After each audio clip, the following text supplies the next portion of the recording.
Bonjour les amis et bienvenue dans cette nouvelle vidéo de la meilleure cyclosportive dans laquelle je vous partage le fruit de certaines de mes recherches ou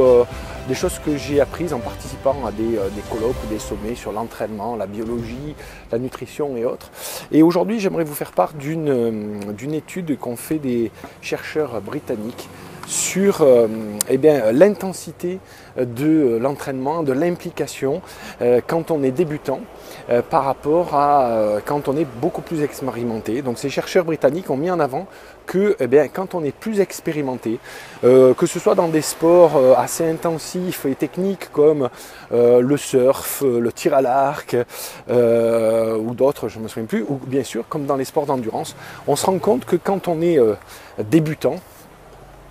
on met beaucoup plus d'intensité et d'application dans son sport, alors qu'au bout d'un moment, quand on est expérimenté, on a moins besoin de mettre d'implication dans son sport et donc on progresse beaucoup moins bien. Donc tout ça pour vous dire,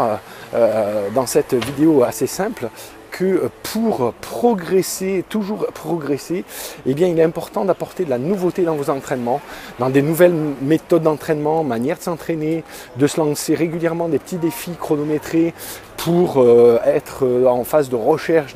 d'amélioration. Et donc c'est vraiment...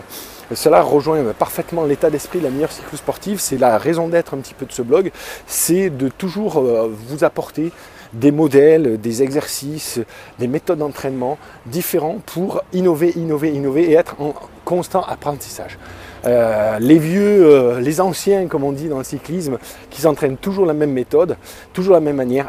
rencontrent un effet seuil dans leur entraînement et font que souvent, ils s'entraînent toujours de la même manière.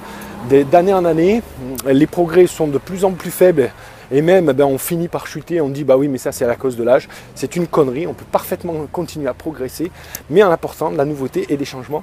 dans ces entraînements. Alors ce que je vous propose bien sûr, c'est de continuer comme d'habitude chaque semaine à vous apporter des nouvelles méthodes d'entraînement, des nouveaux exercices, mais juste en dessous, partager avec les autres membres de la meilleure cyclosportive une méthode d'entraînement que vous aimez bien faire vous, mais ça sera toujours une innovation pour un autre membre de la meilleure cyclosportive. Donc voilà, juste en dessous, je vous propose d'utiliser le blog comme un réseau